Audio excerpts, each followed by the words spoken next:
this safety spotlight, we're going to teach you another technique called the palm strike.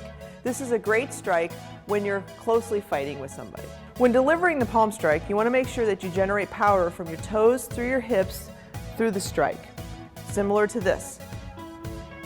The striking surface is the heel portion of your hand, and you're striking hard surfaces such as the jawline or the nose area. The idea is when you strike your suspect, it'll take the head off of alignment and their hips off of alignment, possibly allowing you a chance to get away. The strike looks like this. No! In full speed, your strike will look similar to this. No! Palm strike. Remember, we all have a role in keeping each other safe.